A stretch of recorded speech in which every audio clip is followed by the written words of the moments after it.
D'accord, d'accord. Alors bonjour David, Bonjour. heureux de te voir. Et alors est-ce que tu peux te présenter un petit peu? Ouais, moi, David Niblack, je suis Ouais. directeur ici à l'Institut biblique de Genève depuis quelques années.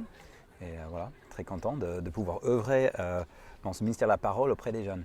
Super. Depuis combien d'années tu travailles à l'IBG du coup? Ça fait bientôt 10 ans. D'accord, et en tant que directeur? Ça fait 3 ans et demi. D'accord, donc il y a une vraie passion Ouais. et ouais, tu as fait un bon bout de chemin déjà. Alors j'ai une question pour toi, c'est du coup en France, il y a une tendance à constater un déclin en matière de connaissances bibliques. Est-ce que toi tu as éventuellement des leviers que tu recommandes par rapport à ce constat? Oui, tout à fait. On voit que la lecture est en déclin de manière générale Oui. et la connaissance biblique en parallèle. Mhm. Et du coup, c'est très fort, hein. Ils ont fait une étude avec l'IFOP, les Français et la Bible. Et un Français, je pense sur 3, ne connaît pas les épisodes de base dans la Bible. Donc on a une vraie carence en termes de connaissances bibliques. Je pense que ça touche aussi l'Église, où les jeunes, on a plein de distractions. C'est quand même pas de moins en moins évident de vraiment avoir du temps de creuser en profondeur la Bible. Et du coup, à mon sens, c'est quand même la base. Et du coup, c'est la parole qui porte du fruit. Et du coup, si on n'a pas cette base solide, ça va produire des difficultés à l'avenir. Donc, les leviers, je pense, de rendre conscient. Et je pense, dans l'Église, de faire un travail de connaissance générale de la Bible dès la plus jeune âge. Un vrai fruit qui est porté par l'école le dimanche, par les groupes de jeunes. Et je pense d'encourager les leaders et rien ne remplace un enseignement du contenu biblique. Adapté, bien sûr, mais parfois, on veut faire autre chose et on va se concentrer sur la parole. Ouais. Ah ouais. Alors justement, par exemple, faire une formation biblique, c'est engageant puisque il faut lever des fonds et aussi prendre du temps à part, notamment une bonne année, hein, en tout cas pour le cycle 1. Quels freins tu identifies et comment lever ces freins? Ouais, je pense que ça dépend beaucoup des situations, mais il y a le frein de quitter son église pour aller quelque part. Ouais. D'ailleurs, je pense que c'est difficile de remplacer. Je sais très bien qu'on a autant d'offres en distanciel, visio, etc. Ouais. Mais à mon sens, rien ne remplace l'expérience d'être plongé dans un contexte, d'avoir du temps, d'avoir des profs qui ont consacré leur vie à l'étude de la parole, et puis de vivre ça dans un contexte communautaire où on est stimulé par les uns les autres. Donc, moi, je milite vraiment pour l'expérience. Bon, je prêche à ma paroisse, mais... Tout à fait. Rien ne remplace le présentiel, le Ouais. relationnel. Ouais, tout à fait. Ouais. Ah, Du coup, les freins, je pense, c'est le défi de quitter, et même parfois des églises sont un peu mitigées parce qu'ils vont perdre des membres clés, et du coup, et ça, à mon sens, c'est dommage parce qu'on doit œuvrer pour plus large que juste notre église locale.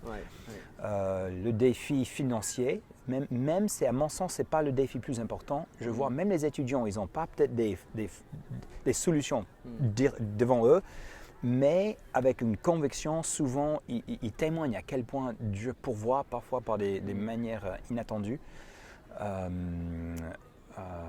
Oui. Et parfois, c'est juste pas dans la mentalité. Je trouve intéressant que certaines églises nous envoient plein de jeunes et d'autres églises zéro. Et les jeunes sont pas si différents, je pense. Mais je pense qu'il y a une culture qui dit on valorise, on met en priorité la formation, et du coup, on fait ce qui est nécessaire, on va encourager. C'est pas parfois courageux. Et plusieurs étudiants, ils arrivent ici, ils ont dit il y a quelques années, c'était jamais jamais dans mes plans, mais Dieu a fait en sorte que finalement, c'était plus accessible que ce que je pensais. Ils se retrouvent ici, ils vivent une année une belle année, et c'est magnifique. donc c'est un acte communautaire quelque part. Ouais, c'est vrai, il faut une équipe. Ouais. Quand les pasteurs est derrière, quand l'église est derrière, ça change tout. Ça vraiment... Après, il faut que la personne soit convaincue. Et il faut, pour nous ici à l'Institut, on recommande que l'étudiant, il ait au moins fait une expérience, il a un métier idéalement, ils ont une expérience dans l'église. Donc on n'est pas une école de disciples pour ceux qui viennent de se convertir, ils ont quelques mois de vie chrétienne, c'est un peu tôt pour se lancer dans une école biblique. Mais voilà, je pense que c'est vraiment quelque chose. À savoir aussi que la moitié de nos étudiants vont retourner après une année pour retourner dans une vie active. C'est ça. Donc, et ça donne des bonnes bases. Et du coup, c'est vraiment quelque chose, un projet pour beaucoup.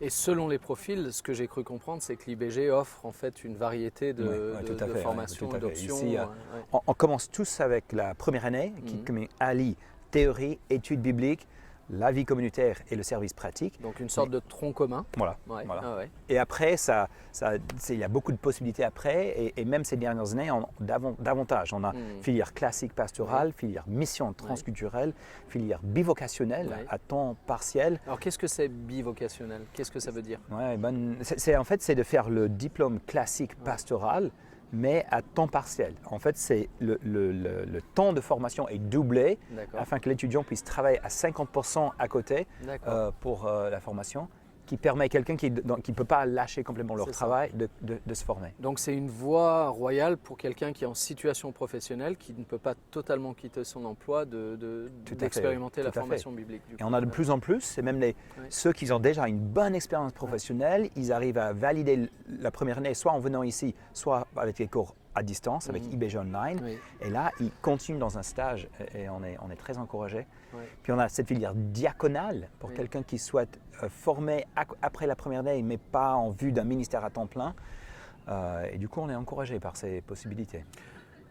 Merci David. Alors, une dernière question. Qu'est-ce que tu dirais à quelqu'un qui hésite à faire une formation biblique et qui hésite à sauter le pas pour venir à l'IBG, par exemple? Bon, d'abord, prier. Je pense qu'il faut que le Seigneur nous convainque et nous aide à voir est-ce que c'est quelque chose que le Seigneur souhaite. Après, venir pour une journée porte ouverte. C'est vraiment ça. Ça permet de voir et notre volonté, c'est d'être transparent, de juste présenter la première année sans pression. Ça permet de discuter avec les étudiants et de dire est-ce que je me projette ici. J'encourage aussi de visiter les autres écoles. On est vraiment content avec une diversité d'offres ici en Europe francophone. On a quand même quelque chose d'intéressant ici à l'IBG, mais ailleurs aussi. Donc de visiter et parfois c'est tout un processus. Ça prend du temps parfois à vraiment arriver à une conviction, mais souvent il faut qu'on bouge un peu et pas juste rester chez nous, quoi. Absolument. Merci David, merci beaucoup. Avec plaisir. Alors j'espère que, je crois qu'il y a une rentrée qui se prépare et qui semble être… Effectivement, ça s'annonce une bonne année l'année prochaine. On est reconnaissant. Et on souhaite beaucoup de bonnes années comme ça pour l'IBG et puis pour les autres centres de formation. Merci. Merci David.